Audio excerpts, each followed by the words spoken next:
Washington. Jeff, a 7% spike in U.S. inflation from a year earlier. It's the fastest pace in nearly 40 years. What kind of pressure does this put on American families and on President Biden, who will need to address it? There'll be a tremendous amount of political pressure for the president, economically and politically. And while the number is the highest in 40 years, the Biden administration, has stated that it's a global phenomenon and there's signs for slowdown. That isn't helping necessarily his approval numbers, but how he's tackling it, the supply chain questions, how he's tackling Omicron, and the investments he's making in the post-bipartisan infrastructure package are going to be important going forward.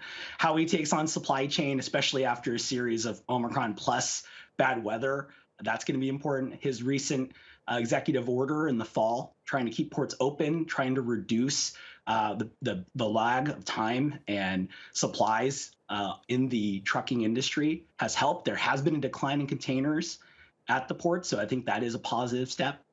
The question is going to be, how long does it take to take on Omicron? It appears that we're hitting near peak, and hopefully by the end of the month, we will see a decline. Hopefully we can get going moving forward. Yeah, certainly everybody is anxiously waiting for the end of Omicron and for the pandemic in general.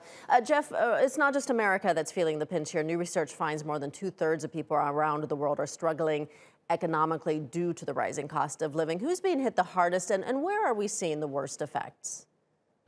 I mean, the biggest challenge is continues to be the most vulnerable communities that were living on the margins to begin with. That's where there's going to be a significant challenge. And around the world, government service delivery to these communities are still facing significant challenges going forward. Adding Omicron and the uneven distribution of vaccines, vaccine relief, economic relief, countries around the world, certainly not helping instances, and particularly in the global south, where I think you're going to see significant spikes, significant unemployment, and unfortunately, more challenges for the governments of these countries going forward in the year. All right, Jeff Lee joining us from Washington. Jeff, thank you.